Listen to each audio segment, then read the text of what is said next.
Kembali lagi di pendalaman ajaran dan kali ini ya, kita bersama dengan Pendeta Ricky Avianto. Shalom. Shalom Pak Pendeta. Nah, kan sekarang kan enak kan sudah bisa Shalom Pak Pendeta. Wih. Daripada semua bingung kan dulu-dulu manggil Pak, manggil Kak, manggil apa gitu kan. Iya, macam-macam ya. Sekarang bisa Pak Pen. Tinggal ditunggu Ibu Pendetanya aja ya. Wah, terima kasih buat doanya. Hari ini kita akan bahas sebuah tema yang mungkin banyak yang kepo karena bingung biasanya mau enaknya ngapain gitu kan. Iya, Karena iya. gimana sih yang bisa kita lakuin sebagai orang Kristen kalau lagi ada di pemakaman. Tapi itu hanya buat kalian yang sering ikut ya, atau jangan-jangan nggak pernah datang pemakaman gitu. Ada nggak sih yang orang ya nggak pernah datang pemakaman gitu, takut, fobia gitu, ada nggak ya? Mungkin ada, kayaknya ada sih. Maksudnya kan kayak macam-macam lah. Kan dengan pelayanan yang Beda-beda. sebegitu ya rupanya kan bentuk pelayanannya macam-macam. Ya ada yang memang fokusnya pada pelayanan-pelayanan kedukaan, pemakaman, ada yang justru ya emang menghindari Iya. gitu. Atau malah takut lihat Bisa jadi. pemakaman. Iya. Iya, tapi sebelum kita mulai obrolan lebih lanjut, kita berdoa dulu ya. Mari kita berdoa. Tuhan, terima kasih Engkau sudah selalu menyertai kami Tuhan, dan kali ini kami akan bersama-sama membahas sebuah tema dalam pendalaman ajaran. Biar Engkau yang pimpin dari awal hingga akhir, dan Engkau juga yang boleh pakai konten ini agar bisa jadi berkat buat orang banyak. Terima kasih Tuhan, dalam nama Tuhan Yesus kami sudah berdoa. Amin. Amin. Nah, ini nih biasanya nih ya, kalau di pemakaman itu kan kita punya bayangannya orang-orang yang baju hitam-hitam, pakai payung hitam. Kalau di film-film Iya itu kan kayak di film ya. pada jas-jas semua hitam-hitam, muka sedih gitu kan.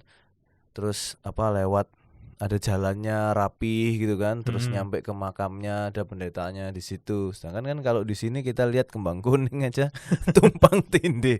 Tumpang tindih. Iya, tumpuk-tumpuk sana sini. Nggak Apalagi beraturan. iya, ntar ada kambing, dia bisa parkur lewat makam satu makam lainnya gitu kan.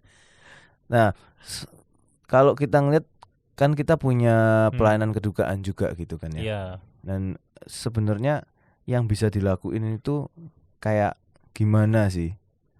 Kalau lagi kita kan ngomong itu kondisi kedukaan lah ya. Iya. Antara mereka yang berduka dan kita yang melayani, ataupun ya cuman teman-teman atau saudara yang datang. Itu sebenarnya kayak gimana yang bisa kita lakuin sih? Iya, mungkin dari ininya dulu ya Sam ya.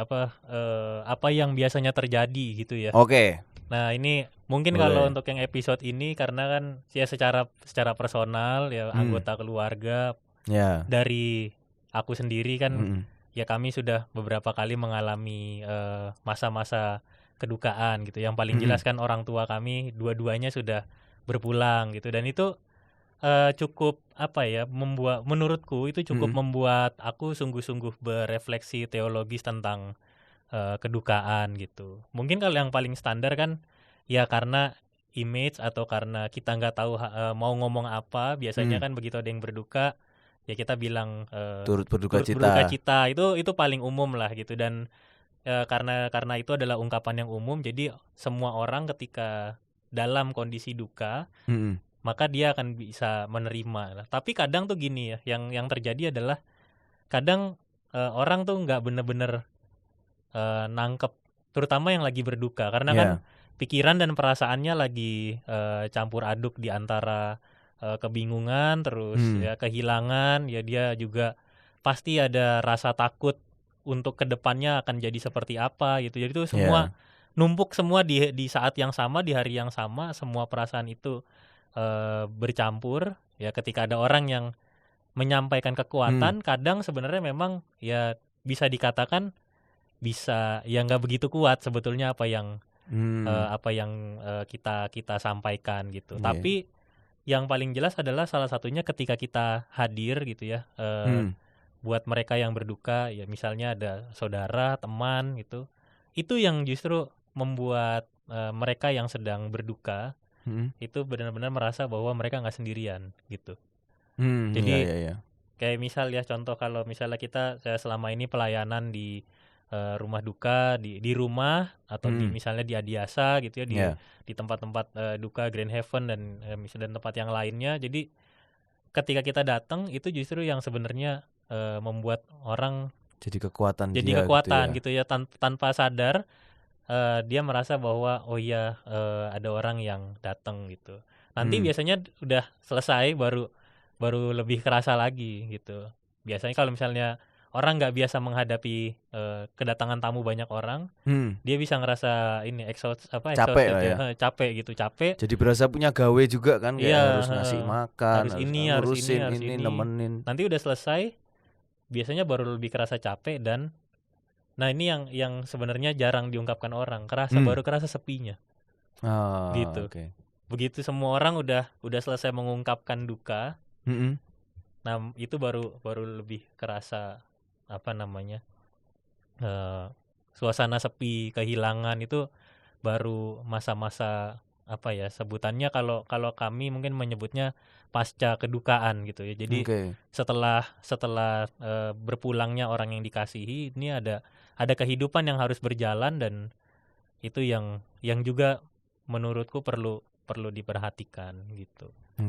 Bahkan sampai ada temanku tuh yang dia tuh nggak mau ngechat temen yang lagi kedukaan, karena bagi dia aku nggak perlu kamu ingetin lagi gitu. Kayak waktu dia sedang mengalami kedukaan, banyaknya chat orang itu semakin mengingatkan dia kalau dia itu lagi berduka. Iya, bisa macam-macam sih. Maksudnya itu kan respon terhadap apa yang disampaikan orang-orang yang sedang merasa duka ya. Itu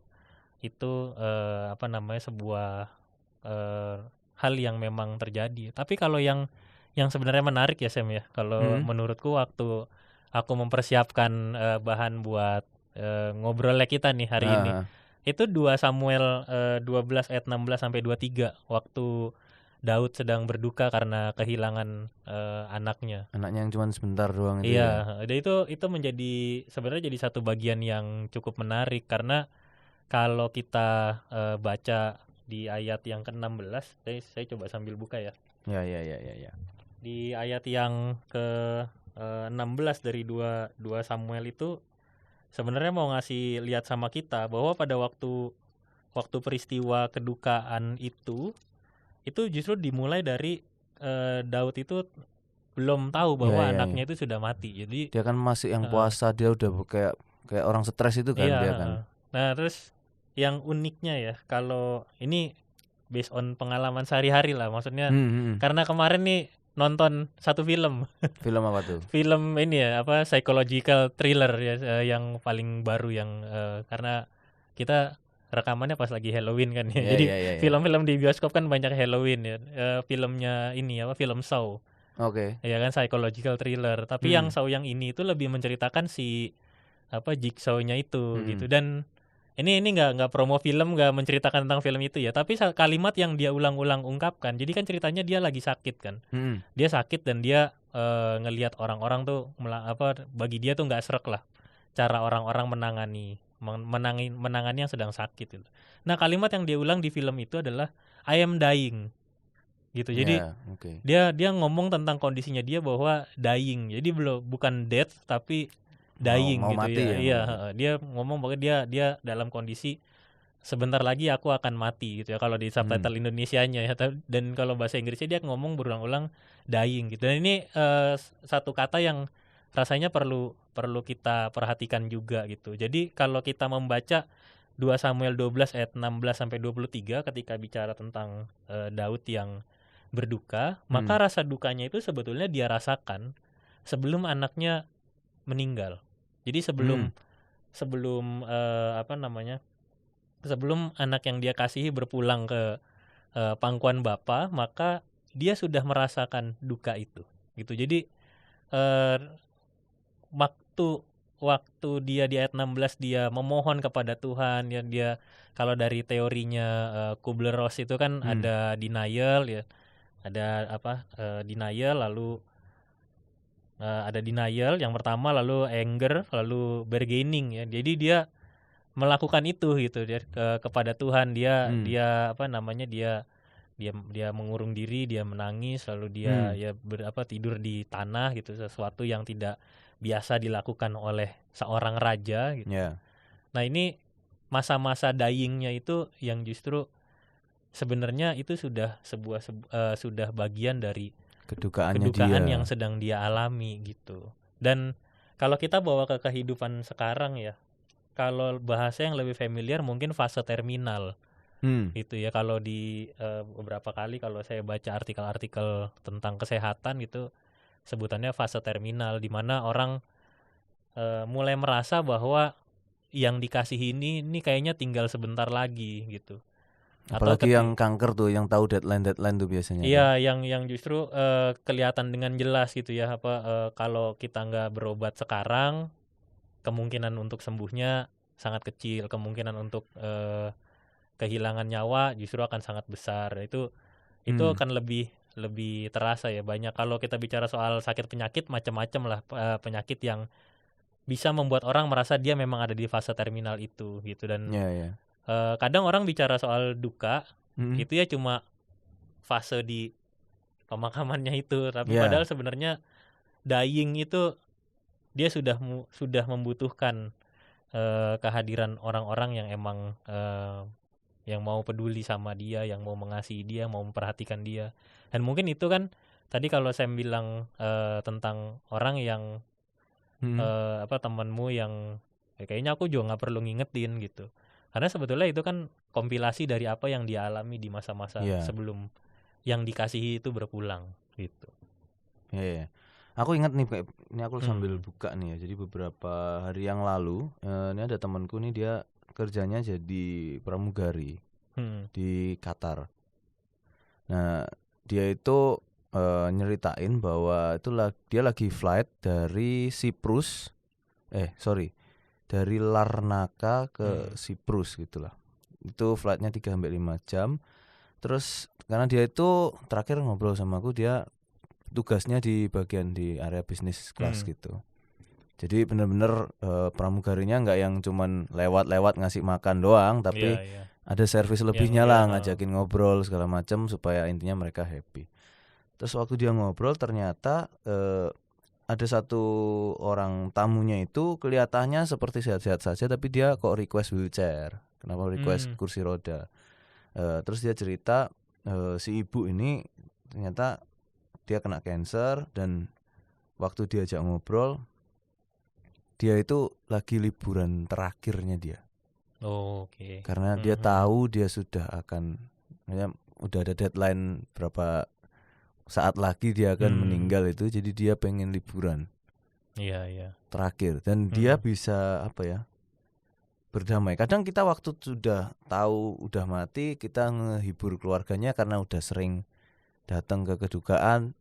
Ya udah template gitu ya, kayak pertama pasti bilang turut berduka cita, atau kadang cuma nyalamin doang, nggak ngomong apa-apa.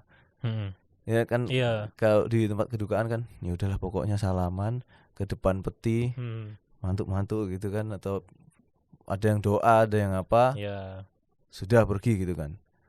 Atau kalau ke pemakaman ya udah ikut kebaktian, terakhir entah disuruh siram-siram atau siram kasih minyak atau tabur bunga atau kayak gitu. Pokoknya apa yang diarahkan sama petugas pemakaman apa kayak gitu ya udah ikut aja gitu kan.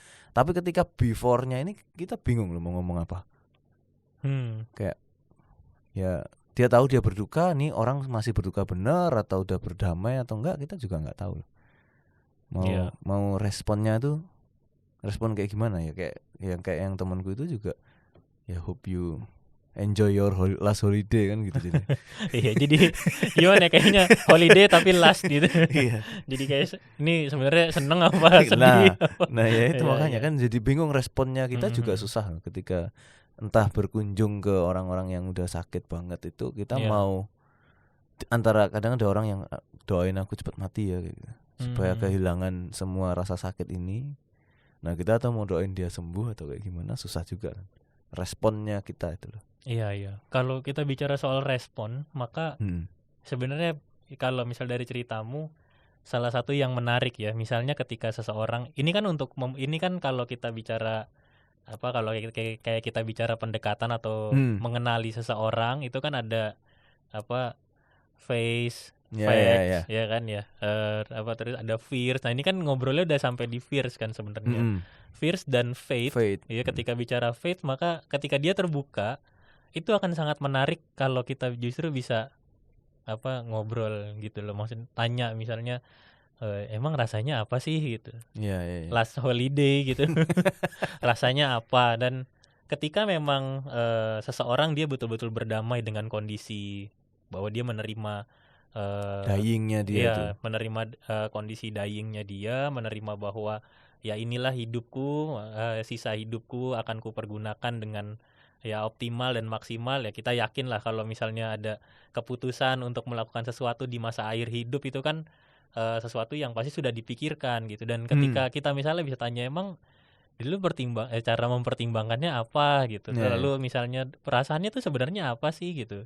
Nah itu rasanya akan kita jadi lebih banyak belajar tuh dari orang-orang yang kita sekarang, karena kita nggak bisa merespon apa-apa karena kita nggak tahu di kondisi gitu kan. Itu gitu ya. Kayak misalnya kalau tadi saya ngomong di awal, kayak misal ya, kami kehilangan orang tua gitu. Orang tua kami sudah berpulang dan itu tidak bisa disetarakan dengan ketika ada orang lain yang juga misalnya kehilangan orang tua, walaupun dengan kondisi yang sama gitu ya. Misalnya kalau kami kan karena karena sakit gitu. Nanti misalnya ada anggota jemaat atau simpatisan yang orang tuanya berpulang dua-duanya karena sakit, pasti saya apalagi sebagai pendeta ya, itu nggak akan mungkin, oh saya juga dulu ngerasain yang sama kok gitu. Belum tentu, itu pasti beda tuh.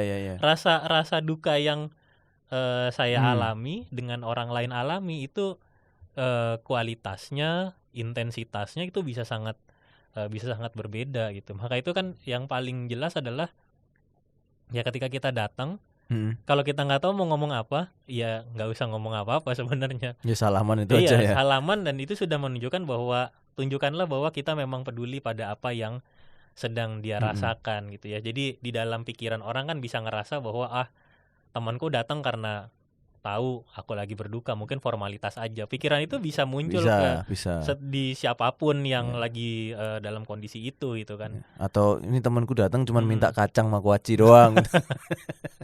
Itu sedih sih.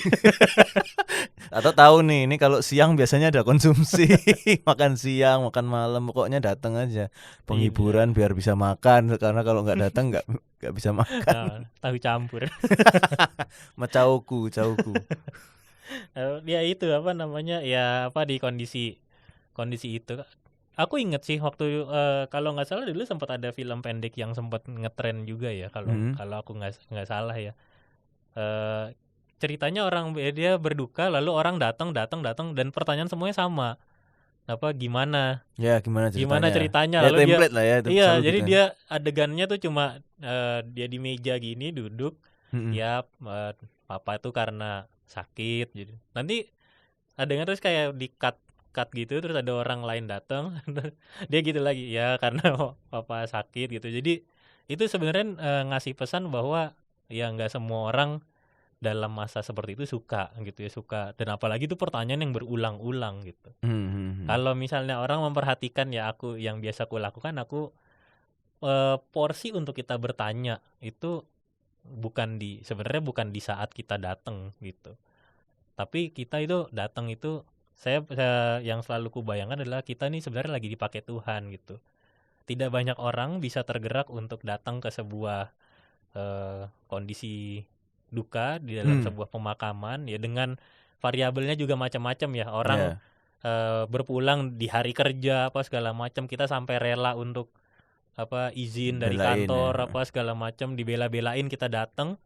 Itu kan sebenarnya Tuhan menggerakkan kita gitu. Tuhan pakai kita nih gitu.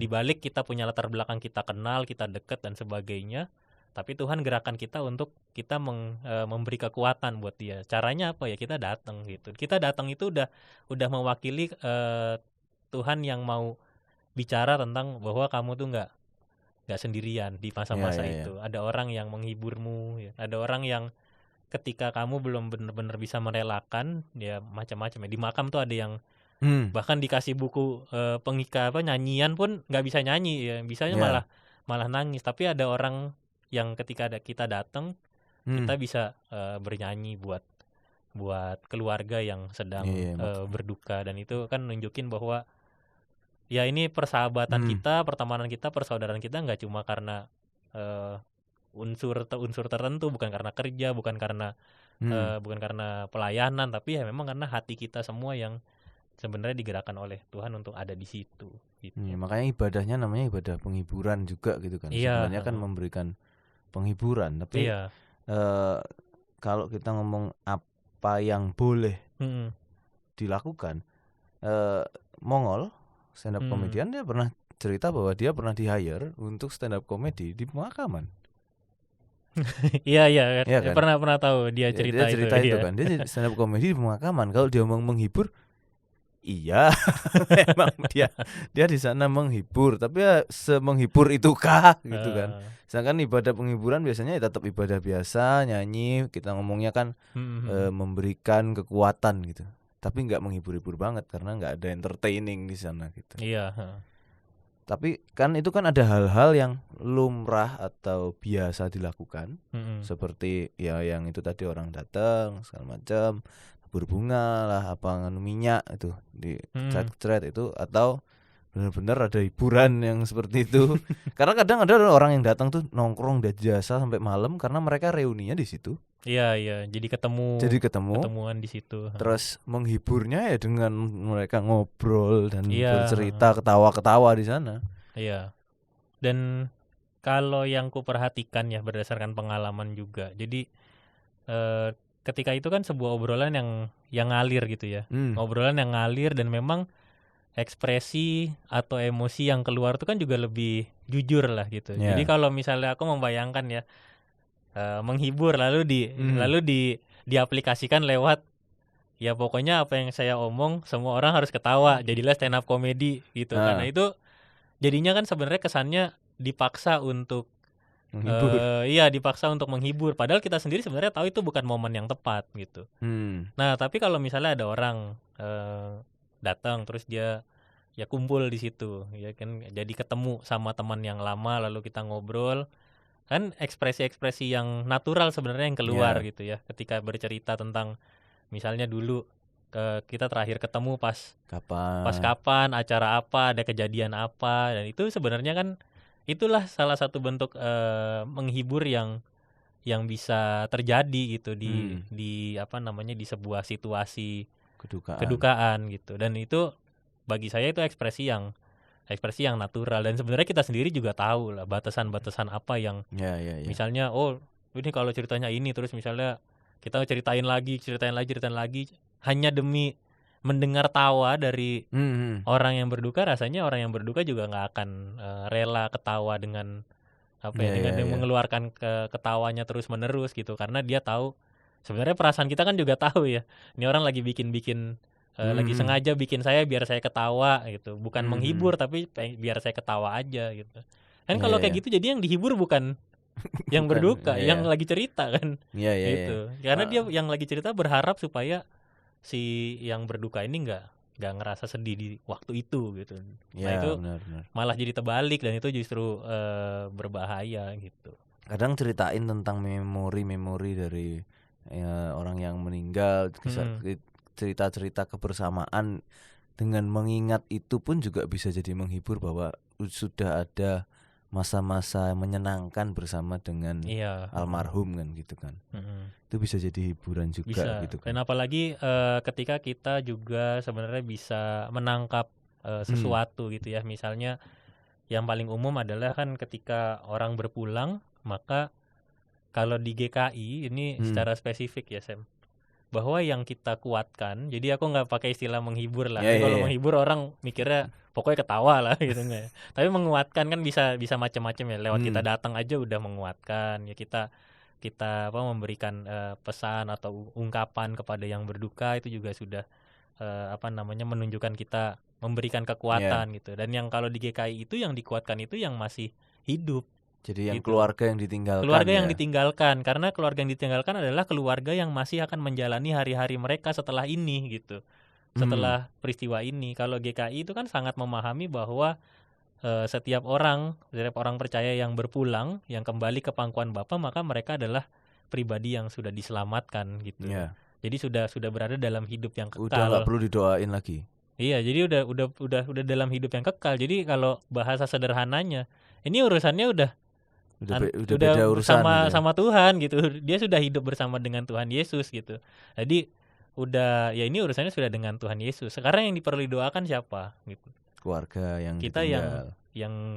yang ditinggalkan gitu. Makanya kan ketika kita bicara soal bagaimana kita kemudian memberi kalau masuk balik ke tema ya, apa yang boleh dilakukan di pemakaman, maka fokuslah pada keluarga yang ditinggalkan sebetulnya gitu. Okay. Jadi keluarga yang ditinggalkan ini bisa ngerasa macam-macam gitu ya. Ini saya ngomong belak-belakan aja ya. Kadang orang ngerasa misal ya, nanti kalau misalnya gimana kalau walaupun dia orang percaya ya, pertanyaan ini kadang suka muncul, gimana kalau nggak masuk surga gitu. Ya sebenarnya tidak ada yang bisa kamu lakukan anyway. Iya. Udah telat. Gitu kan. Jadi kan kadang kan bisa muncul pikiran itu gitu. Lalu misalnya tradisi atau tradisi tertentu kalau saya nggak lakukan nanti kayak gimana gitu ya. Yang nggak selamat bukan yang sudah berpulang, tapi jangan-jangan kita yang masih hidup nih. Gitu. Terus misalnya mulai meruntut tuh, kadang ada tuh. Kalau ini umur segini maka gitu. Maka turunan berikutnya umur segini akan ya, kepercayaan berpulang. gitu ya. Nanti umur segini loh. Ini gimana nih caranya ini? Jadinya kan semua semua pikiran itu, semua yang terkait dengan itu bisa sangat bisa muncul gitu ya. Apalagi omongan orang kan. Kadang kitanya sendiri nggak tahu loh budayanya. Iya, betul. Tapi nanti waktu datang di situ masih misal dari jasa gitu. Ini nanti kamu gini loh. Ini nanti gini loh. Ini kamu sudah baju-bajunya sudah dimasukkan semua belum? Jadi malah ngerepoti gitu kan. Ada budaya-budaya yang lain nih harusnya nanti datang gini. lagi ke rumah gitu kan. Iya. Jadi kalau kita percaya bahwa orang yang kita kasihi itu ya ada di dalam Kristus, apalagi ya menurutku ya dengan pola GKI yang mengatur sedemikian rupa tentang peribadahan, penghiburan, pemakaman dan sebagainya dengan makna teologis yang sebenarnya sangat kuat, itu sudah cukup untuk meyakinkan kita bahwa semua orang yang kemudian kembali ke pangkuan Bapa itu adalah orang-orang yang sudah selamat gitu. Yeah. Tinggal kita nih sekarang gitu ya. Jadi salah satunya misalnya justru ketika kita mengingat orang-orang yang sudah berpulang ini, mereka apa cara Tuhan hadir lewat mereka gitu ya. Jadi kebaikan-kebaikan apa yang pernah mereka tunjukkan. Kalau misal kita bicara misalnya orang tua berpulang, mereka sudah membimbing kita, mereka udah ngasih contoh sama kita. Jadi itu kan jadi bekal kita gitu ya, bekal kita untuk menjalani kehidupan kita gitu. Jadi bagi GKI sebetulnya prosesinya cukup dengan ketika di pemakaman yang dimakamkan, dia menaburkan debu tanah, lalu juga dengan menaburkan bunga gitu. Itu sudah cukup gitu. Di luar itu biasanya kaitannya ya proses-proses yang lain itu kadang ada yang misalnya memecahkan semangka, melepaskan burung dara, itu kaitannya dengan kesepakatan di keluarga gitu. Iya.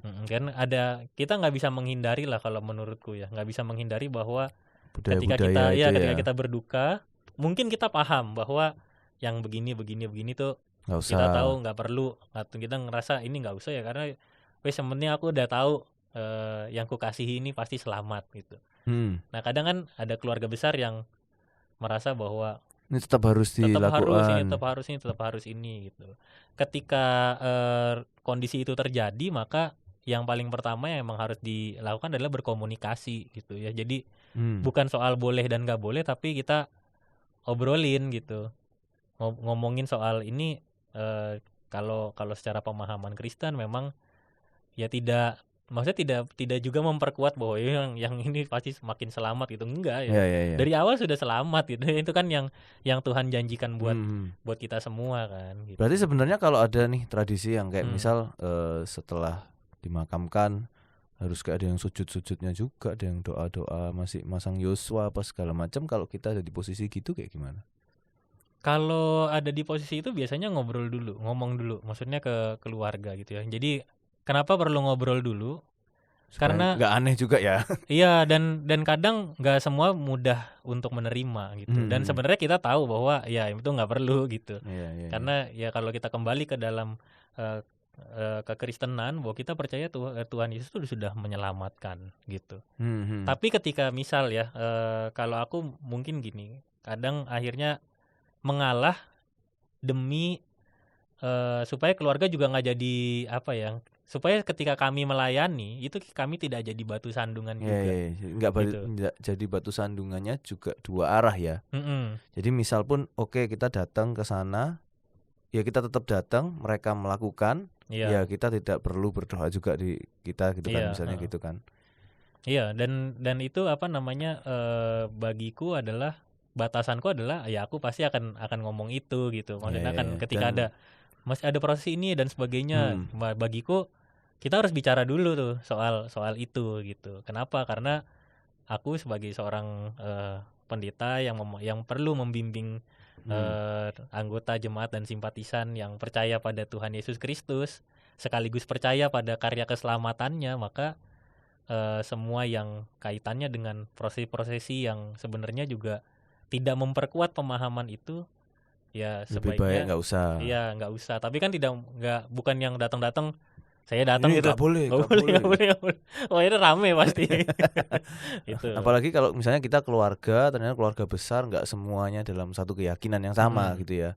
Maksudnya karena kayak di Katolik pun kan ada doa arwah juga kan gitu kan. Sedangkan keluarga kita misalnya plural nih, ada yang GKI, ada yang Katolik, masih ada yang Konghucu mungkin, ada yang Buddha, semua punya kebudayaannya dan caranya masing-masing gitu kan. Dan kalau kita mau main tabrak aja kan juga aneh, semua sujud, ada yang berdiri ntar naik turun kayak mainan pukul-pukul gitu kan jadinya.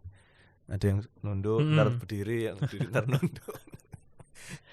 Kalau itu biasanya ini Sam, salah satu kalau kita perlu berkomunikasi dengan keluarga adalah supaya kita tahu gitu ya, maksudnya latar belakang keluarga besar itu seperti apa. Lalu misal kita mau dimakamkan dengan misalnya yang keluarganya beragam lah agamanya gitu, ini mau dimakamkan kayak gimana cara mau kayak apa gitu. Jadi semua hal yang di luar pemahaman bahwa Yesus Kristus adalah juru selamat, termasuk yang kan ini kan kayak apa ya, kayak ibaratnya ya kita percaya nggak bahwa Yesus ini benar-benar menyelamatkan kita semua gitu ya di masa duka itu.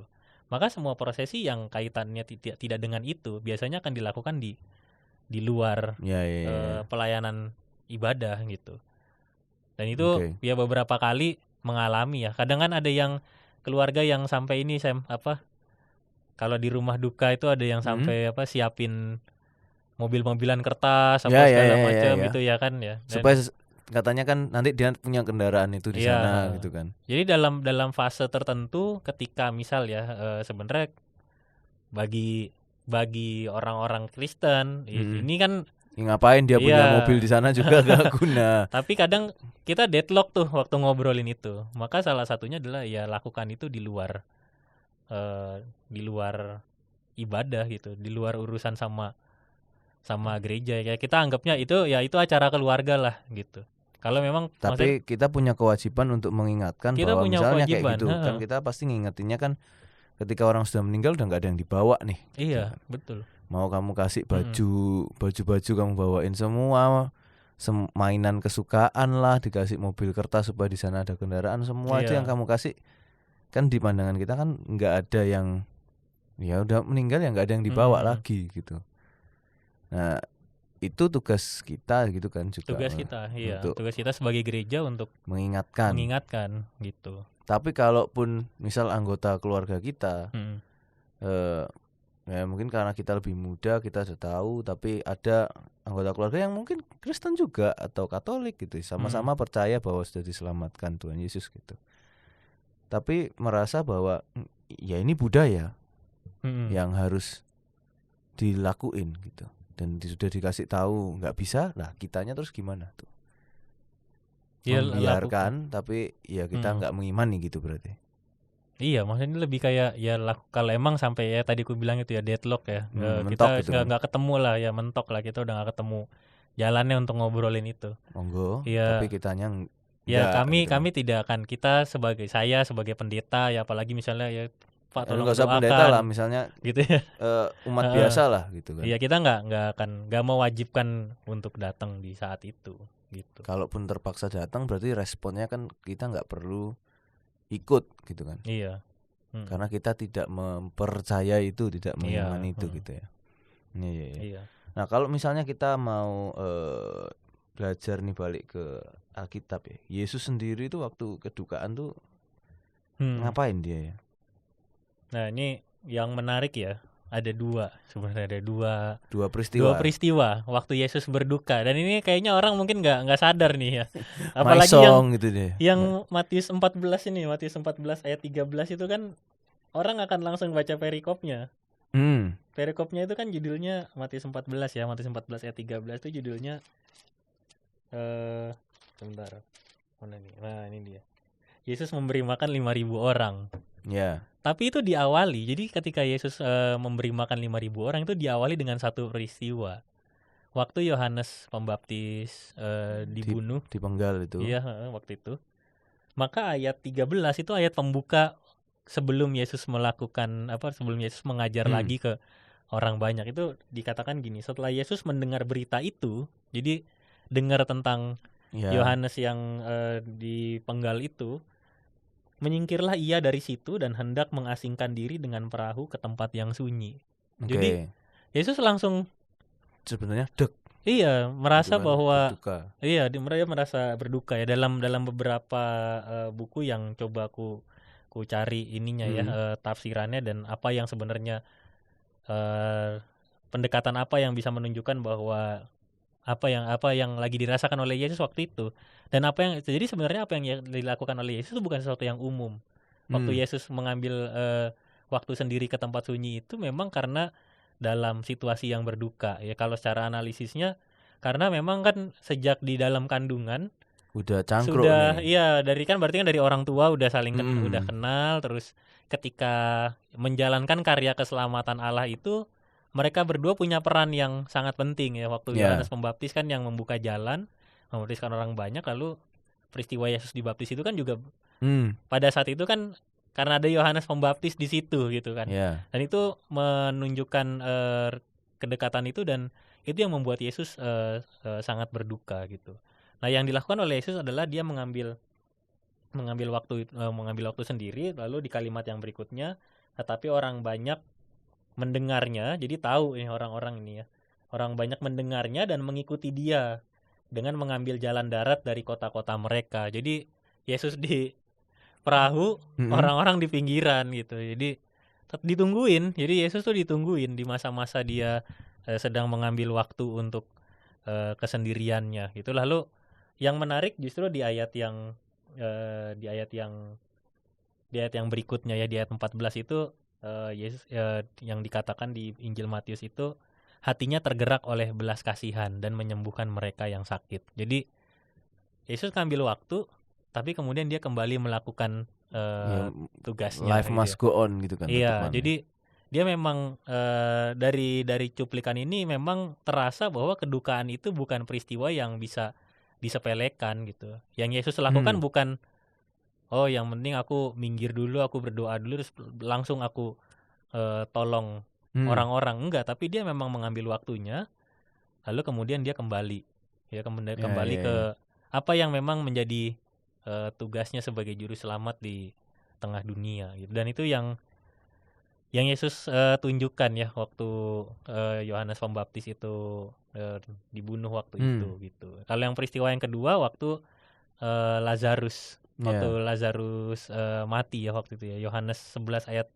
1 sampai 44 nih, jangan saya bacain ntar panjang banget.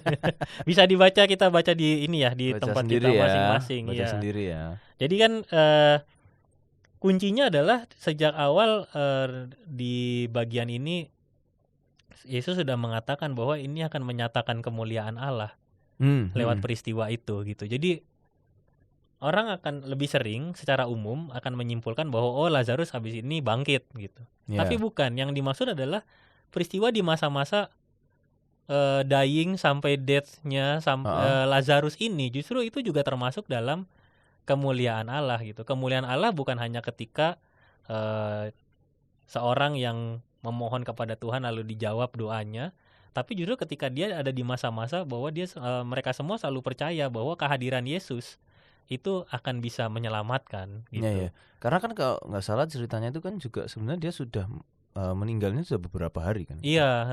Dan orang-orang kesannya Akamsi sana itu tetap nungguin kan. Iya, tetap ditungguin. Jadi karena kan Yesus Udah dikasih tahu tapi nggak kesana-sana. Iya.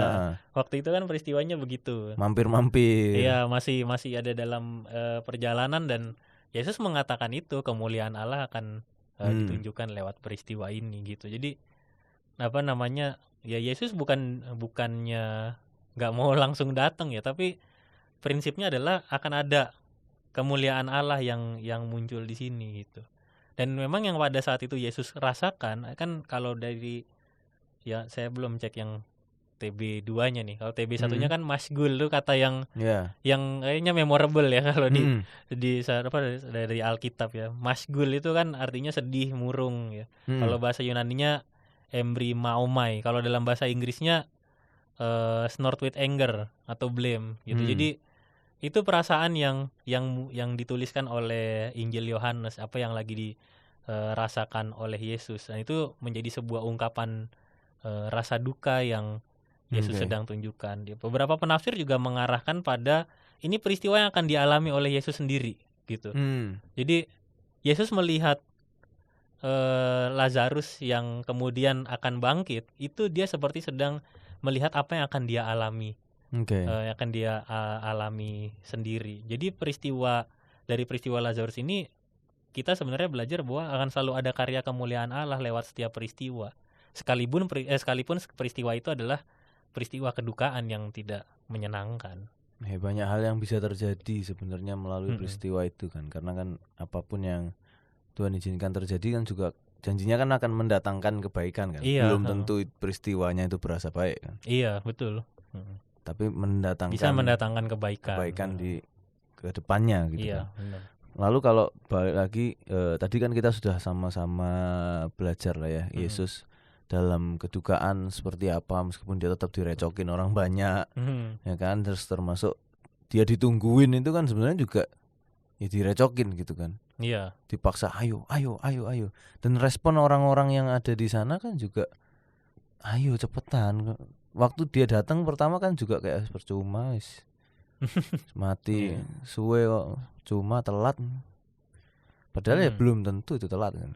You never know gitu kan. Waktunya Tuhan akan seperti apa gitu kan. Dan itu kan makin menunjukkan karya kemuliaan Allah gitu bagi manusia yang kalau secara ya kita sebagai pembaca lah, kita melihatnya kayak telat ya datangnya gitu. Iya. Tapi ternyata bukan itu gitu. Tujuannya bukan untuk memperlihatkan tentang kita sebagai manusia, sebagai pembaca zaman sekarang ngelihat bahwa harusnya Yesus juga bisa datang dari awal gitu. Bukan itu, tapi justru lewat segala peristiwa termasuk kedukaan ternyata bisa karya Allah itu bisa melampaui itu semua. Kan batasan kita sebagai manusia kan ketika kita sudah tidak hidup lagi di tengah dunia, kita udah nggak bisa melakukan karya kita seperti sekarang sehari-hari kan gitu kan. Tapi itu semua yang kemudian Allah jawab lewat bagaimana dia menyelamatkan kita semua. Jadi nggak ada kuasa yang bisa mengalahkan kuasanya Allah sendiri gitu. Sekalipun itu kematian juga tetap lewat kuasa Allah, maka semua orang bisa makin merasa bahwa dia diselamatkan gitu. Oke. Tapi kalau secara pandangan teologisnya gitu ya, sebenarnya apa sih yang bisa kita lakuin sih di momen-momen itu? Di momen-momen ketika ini ya kita menghadapi kedukaan gitu ya. Jadi kalau secara teologis itu acuannya kita 1 Tesalonika 4 ayat 13 sampai 18. Karena itu di situ Rasul Paulus menekankan tentang apa yang bisa kita lakukan di masa-masa berduka gitu ya. Jadi kalau secara teologis maka yang bisa kita lakukan yang paling pertama itu kita memang berduka, tapi selalu mempunyai harapan gitu. Jadi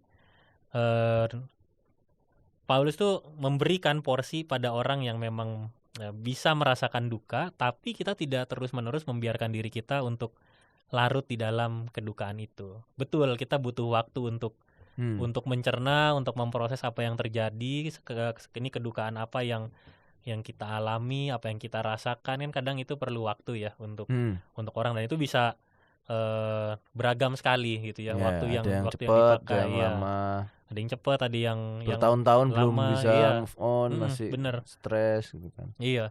Dan itu yang dikatakan oleh Paulus adalah orang percaya itu berduka, tapi jangan seperti orang yang tidak punya harapan gitu. Yesus sudah mati dan bangkit ya buat kita semua. Maka ayat 14 itu menekankan supaya kita paham bahwa semua yang telah meninggal jadi di dalam Yesus akan dikumpulkan bersama-sama dengan Dia. Jadi pemahaman tentang kedukaan adalah sebuah kehilangan itu memang benar, tapi kehilangan atau kedukaan itu tidak boleh menghilangkan harapan kita juga terhadap Allah yang memberikan keselamatan buat setiap manusia. Makanya kalau kita perhatikan di formulasi tata ibadah pemakamannya GKI, itu ada muatan kalimat ini ya, dari Yohanes 11 ayat 25. Tetapi pengharapan kita terletak pada Tuhan Yesus Kristus yang berkata, "Akulah kebangkitan dan hidup, barang siapa percaya kepadaku ia akan hidup walaupun ia sudah mati." Karena itu kita bersyukur kepada Allah yang telah mengaruniakan kepada kita kemenangan dan pengharapan yang begitu besar oleh karena Tuhan kita Yesus Kristus. Jadi ini sudah terus diingatkan, dikasih tahu bahwa ya memang ini kita ada dalam satu bagian karya keselamatan dan dalam pengharapan itu.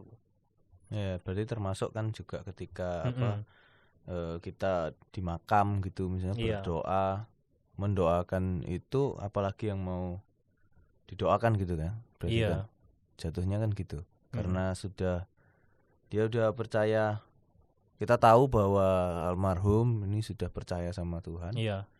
Dan biasanya lagunya selamat di tangan Yesus ya.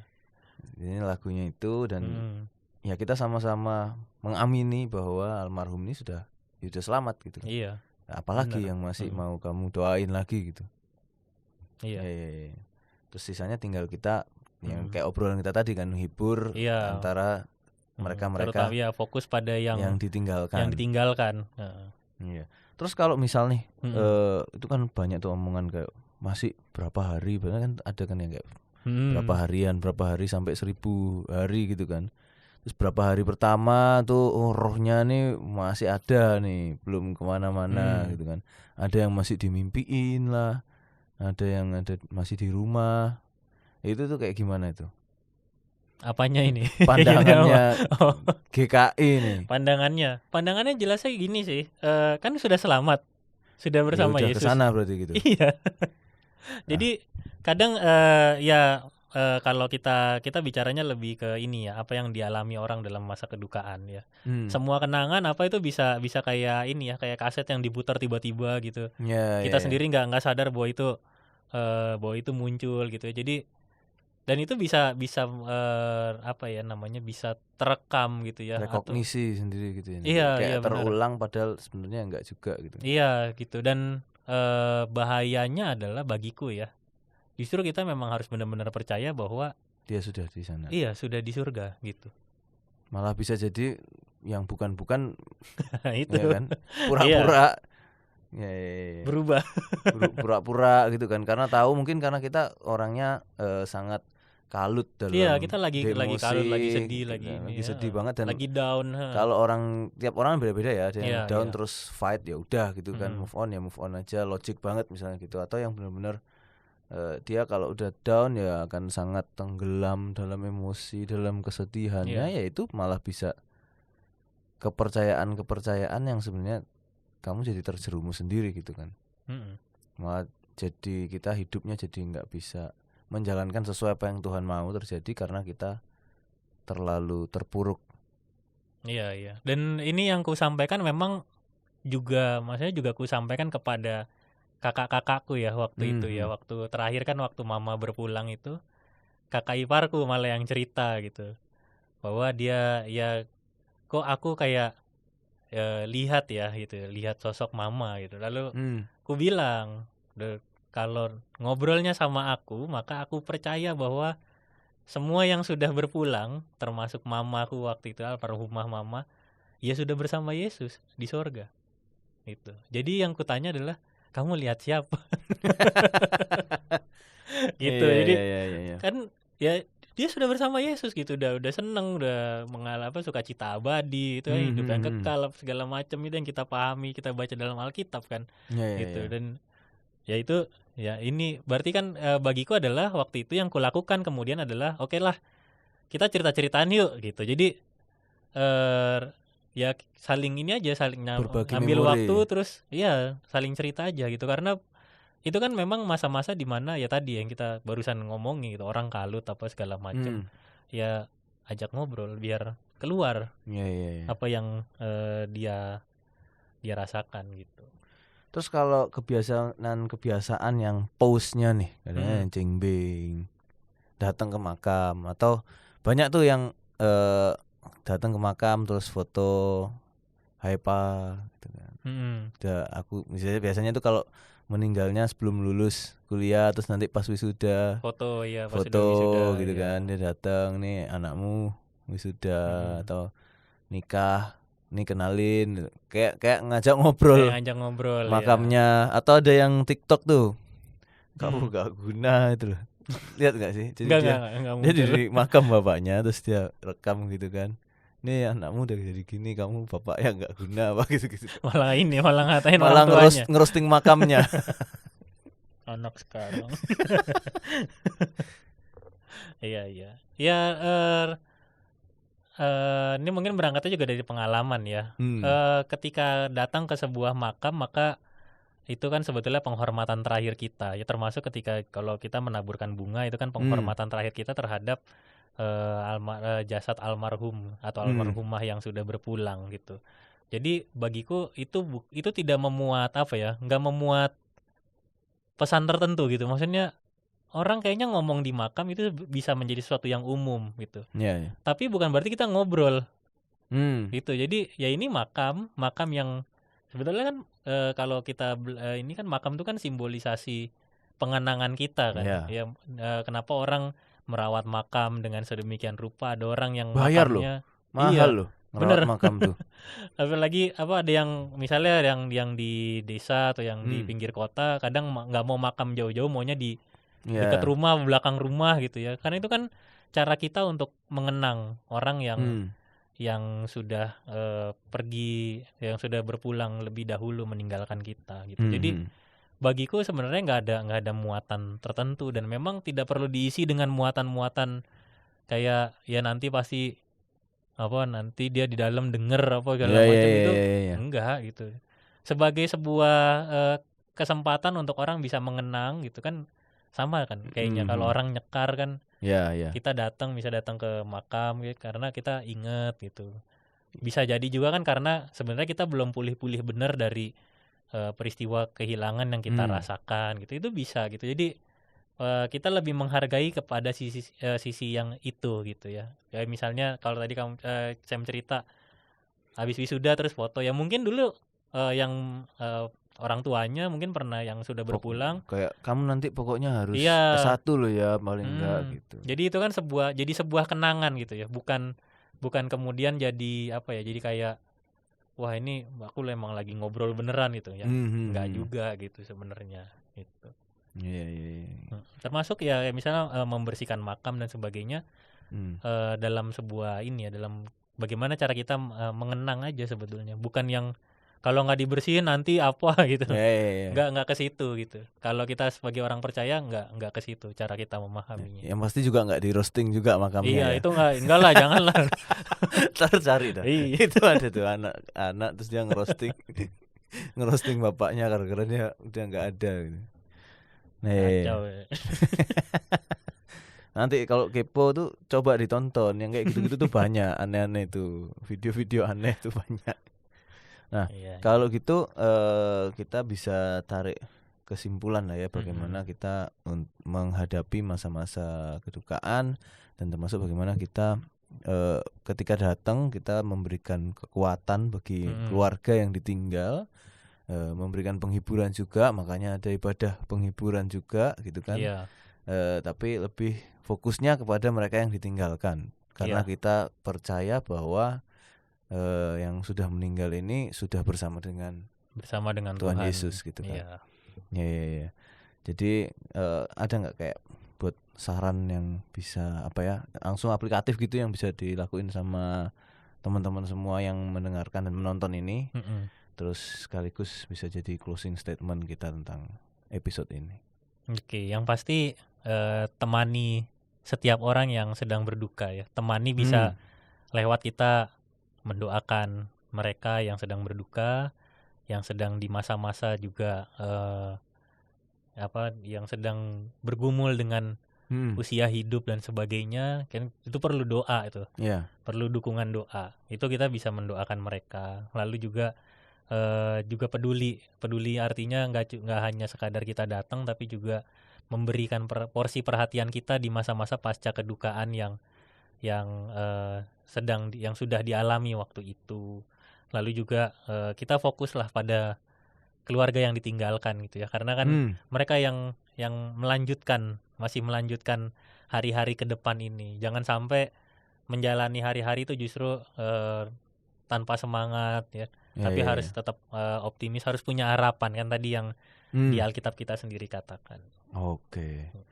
Kalau gitu jadi semoga jadi berkat juga buat teman-teman yang sudah menonton, sekaligus bisa jadi tahu nih nanti kalau datang ke entah itu rumah duka ataupun ke pemakaman apa-apa aja yang harus dilakukan, dan biar nggak malu-maluin ntar datang cuma ngabisin kacang doang.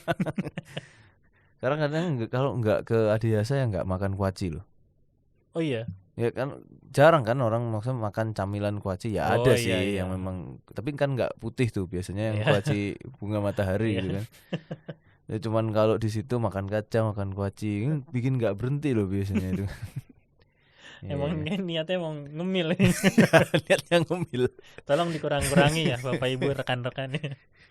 Datang buat mengungkapkan kita ada di di posisi ini buat mereka ya, datang buat keluarga mereka yang ditinggalkan. Jangan buat ngemil. Ya, mungkin kita bisa tutup dalam doa ya. Ya, mari kita berdoa. Tuhan, kami berterima kasih untuk setiap bagian dalam Alkitab yang boleh kami pahami bersama-sama, untuk setiap bagian dalam kehidupan kami yang juga perlu kami persiapkan, terutama ketika kami menghadapi peristiwa-peristiwa yang tidak menyenangkan. Salah satunya adalah kedukaan. Kiranya ya Tuhan, Engkau juga selalu menguatkan kami semua. Engkau juga selalu memulihkan kondisi kehidupan kami menjadi lebih baik. Terutama Engkau juga selalu memberikan kami cara yang baik untuk kami bisa terus belajar dari kehidupan yang terus kami jalani. Tuhan, kiranya kami selalu bersemangat untuk mempelajari, untuk mendalami setiap bagian dalam firman-Mu, setiap hari dan setiap saat, dan biarlah kami semua selalu diberkati oleh-Mu di tengah kehidupan kami. Di dalam nama Tuhan Yesus kami berdoa. Amin. Amin. Terima kasih, kita udah ngobrol-ngobrol asik pada episode kali ini. Jadi jangan lupa ditonton terus episode-episode yang lain juga, yang mungkin ada yang ketinggalan gitu kan, episode-episode sebelumnya. Jadi bisa ditonton juga, dan kita ketemu lagi di episode berikutnya. Bye.